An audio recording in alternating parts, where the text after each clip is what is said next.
Welcome to the Boot Room YouTube, and today with me it is the Premier League icon Emile Heskey. And I think it's only fair to go from one brilliant Premier League striker to another after Jamie Vardy's performance yesterday. He's 33, oldest Premier League hat-trick in 17 years. Just how does he keep on getting better at this age?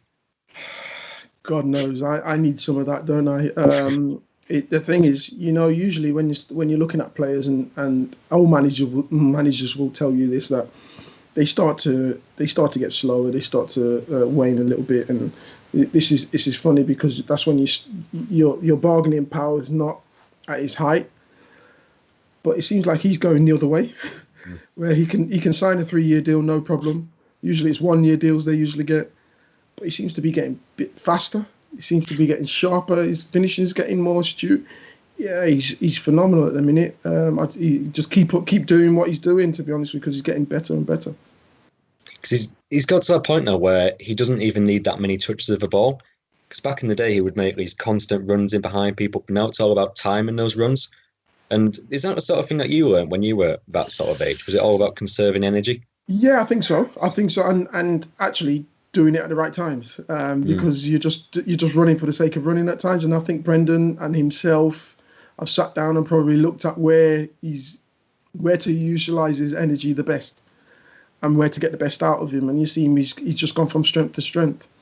When you've got all this energy as a young lad, you can run wherever you want. But when you actually think and look at it, you're wasting energy at times. So he picks the key moments to do it, and it seems to be working for him. Now, it seems unfair not to mention some of the other Leicester players from the other night, because it wasn't just the Jamie Vardy show. There were some brilliant performances from James Justin, Mendy, who obviously stepped up with Ndidi injured. Who really caught your eye in the game apart from Jamie? Tillemans. Tillemans was outstanding, especially he seems to be able to find this little slide past in between all the and find people in these little pockets. He's done it time and time again. Alongside him and Maddison, Leicester have got possibly up there with the top 4 in the best midfielders in the country, to be honest with you. And they're utilising that very, very well. Yeah, you mentioned Tillemans there, and obviously he's pretty much one of the first names on the team sheet these days. But based on what I saw the other day in the Carabao Cup game, Keenan Dewsbury-Hall looks a talented young player, doesn't he? He really moves the ball well, looks confident in possession. Is he someone you think maybe you could possibly push on this season?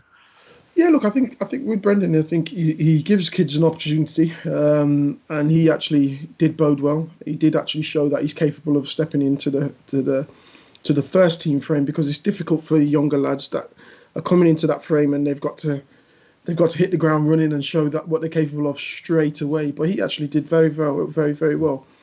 And like you're saying, gives you another option in that midfield, because again, you're going to pick up injuries, you're going to pick up suspensions. Who do they have? Ndidi's out now. They've still got Hamza Chowdhury in there, but sometimes you never know if they pick up injuries, who can come in, and he actually had a good showing for himself, and like you're saying, if there's any chance of him getting in, you're very confident of him doing well. You mentioned Chowdhury as well, and he's been linked with a move to Southampton possibly as a Højbjerg replacement. Is he someone you'd like to see stay at Leicester? Yeah, I would like to see, especially being a local lad as well. Someone that gives you something different within the sense of the tenacity and the bite in there. Doesn't mind a challenge, maybe too many challenges at times, and on the brink of red cards, but you need that in there sometimes. That little bite and that little battle in there, and someone who can actually get around the pitch. Because he's a young lad, he gets around the pitch very, very well. Yeah. Sits in front of that, him and then Ndidi at times, sit in front of that back 4, back 3, or whatever it may be, and just marshals it. Because they're quite dynamic. They get around very quick. They can get out to that one there and then get back to this one here. So I would love to see him stay, but obviously it's totally down to Brendan and the club. Yeah. And going from outcomings to incomings, obviously there's a week left in the transfer window. Is there anyone you'd like to see Leicester bring in? Because James Tarkowski's been mentioned today, and he'd be useful cover for Johnny Evans, who's had his injury problems of late. The thing is, I would love to see a defender coming in. Reason being is, like you're saying there, Johnny is getting to an age where little niggly things just keep coming back. Yeah. So, and then you've got Wes, who's of an age as well that, Willie can he play all the games?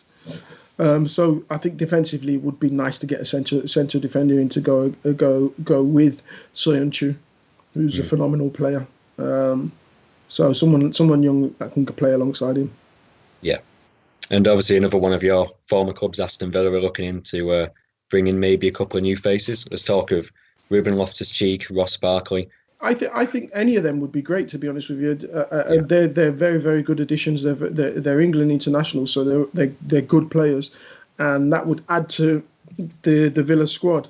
Villa have bought astutely with Watkins, who unknown in the Premier League, but he's actually done very, very well. Yeah. And I'm impressed with him because again and this is where when you go into the Premier League for any young lad.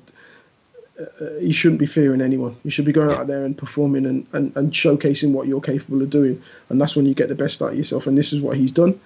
He's done very, very well. They've obviously managed to keep Jack, but Loftus-Cheek or Ross Barkley would be great to be add to that.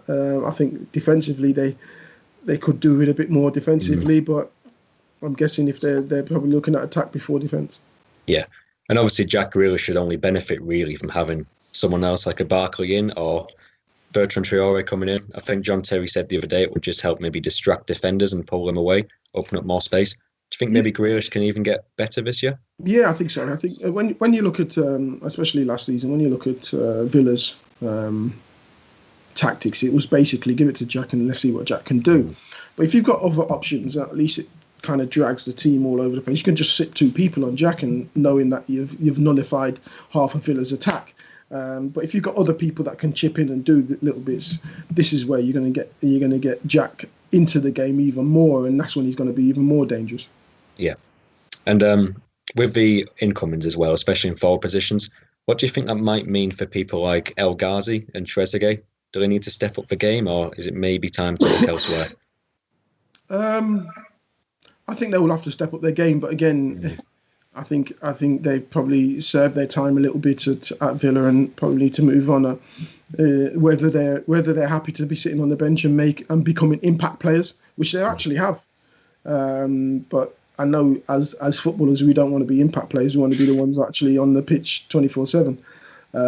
But at this moment in time, they seem to be more impact players than actually the ones who are going to make a difference throughout the course of the game. Yeah. And then finally, one word for Samatta, who was sold to Fenerbahce. Why do you think it just didn't work out for him? Because he seemed like he had a lot of energy. Was it just maybe the final product that he was lacking? Yeah, probably the final product, and probably the how can I say?